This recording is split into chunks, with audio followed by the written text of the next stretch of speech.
இப்போ ஒருத்தங்க எனக்கு மியூச்சுவல் ஃபண்ட்ல இமீடியட் இன்கம் வரது மாதிரி ஆப்ஷன்ஸ் இருக்கான்னு கேட்டா, அதுக்குமே ஆப்ஷன்ஸ் மியூச்சுவல் ஃபண்ட்ஸ்ல இருக்குது. உதாரணத்துக்கு சிஸ்டமேட்டிக் வித்ட்ராயல் பிளான் அப்படின்றது அந்த மாதிரியான ஒரு இமீடியட் இன்கம் தரக்கூடிய ஒரு ஸ்கீம் தான். இத கம்பேர் பண்ணி சொல்லணும் அப்படின்னா, ஒரு ரிட்டயர் ஆன பெர்சன் தன்னுடைய ரிட்டயர்மென்ட் கார்பஸ வச்சு எனக்கு மாசம் மாசம் ஒரு இன்கம் வேணும் அப்படின்னா, அது அவரு சிஸ்டமேட்டிக் வித்ட்ராயல் பிளான்ல யூஸ் பண்ணிக்க முடியும்.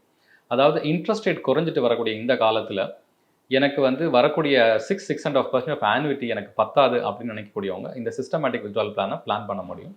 ஆனா, அத பிளான் பண்றதுக்கு முன்னாடி அவங்களுடைய ரிஸ்க் எக்ஸ்போஷர் எந்த அளவுக்கு இருக்க போகுது, அவங்களுடைய டாக்ஸ் ட்ரீட்மெண்ட் எப்படி இருக்கும் அப்படின்றத தெரிஞ்சுக்கிட்டு பண்றது கரெக்ட்டான ஒரு டிசிஷனா இருக்கும். இந்த சிஸ்டமேட்டிக் வித்ட்ராயல் பிளான்ல ஒரு பெஸ்ட் திங் என்ன அப்படின்னு பார்த்தீங்கன்னா, ஒரு ஃபிக்ஸட் டெபாசிட்ல நீங்க மாசம் மாசம் இன்ட்ரெஸ்ட் வாங்கிட்டு இருந்தீங்கன்னா, உங்களுடைய பிரின்சிபல் எத்தனை வருஷம் ஆனாலும் வளராது. உதாரணத்துக்கு ஒரு 10 வருஷத்துக்கு முன்னாடி நீங்க ரூ. 1,00,00,000 இன்வெஸ்ட் பண்ணியிருந்தீங்கன்னா, உங்களுக்கு மாசம் மாசம் இன்ட்ரெஸ்ட் வந்திருக்கும். ஆனா, இன்னைக்கு அந்த 1 crore அப்படின்றது 1 crore தான் இருக்கும்.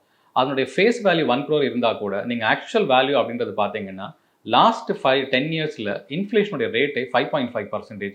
இந்த பணவீக்கத்தினால உங்க 1 crore இன்னைக்கு வேல்யூ பார்த்தீங்கன்னா வெறும் 56 lakhs தான் இருக்கும். இந்த சிஸ்டமேட்டிக் வித்ட்ராயல் பிளான்ல நீங்க இன்வெஸ்ட் பண்றதுக்கு முன்னாடி ஒரு பேக் டெஸ்டிங் கூட நீங்க பண்ணி பார்க்கலாம். லாஸ்ட் 30 இயர்ஸ் இதே மாதிரி ஒரு ஆப்ஷன்ஸ் நீங்க எக்ஸிக்யூட் பண்ணி அதுல கொடுத்திருக்க ரிட்டர்ன்ஸ் நீங்க வொர்க் அவுட் பண்ணி பார்த்தீங்கன்னா, நீங்க அந்த நம்பர்ஸை பார்த்து உண்மையிலேயே சர்ப்ரைஸ் ஆயிடுவீங்க. ஃபார் எக்ஸாம்பிள் HDFC மியூச்சுவல் ஃபண்டோடைய பேலன்ஸ் அட்வான்டேஜ் ஃபண்ட் இது 1994 லான்ச் பண்ண ஃபண்ட். இந்த ஃபண்டில் ஒருத்தர் ரூ. 1 கோடி இன்வெஸ்ட் பண்ணிட்டு அதுக்கு அடுத்த வருஷத்துல இருந்து மாசம் ரூ. 1,00,000 அதாவது வருஷத்துக்கு ரூ. 12,00,000 சொல்லி 12% வித்ட்ரா பண்ணிட்டே வந்திருந்தாருன்னா, இது வரைக்கும் அவர் வித்ட்ரா பண்ண அமௌண்ட் பார்த்தீங்கன்னா 3.48 crores வித்ட்ரா பண்ணியிருப்பார்.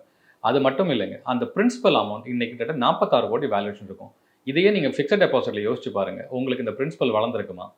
பெரிய இன்வெஸ்ட்மெண்ட் டிசிஷன்ஸ் எடுக்கும்போது நானே என்னோட இன்வெஸ்ட்மெண்ட்ஸை ஹேண்டில் பண்ண முடியும் அப்படின்ற சொல்றதை விட்டுட்டு ஒரு ஃபினான்ஷியல் அட்வைசரோட எக்ஸ்பர்ட் எடுத்துக்கிட்டது ரொம்ப நல்லது.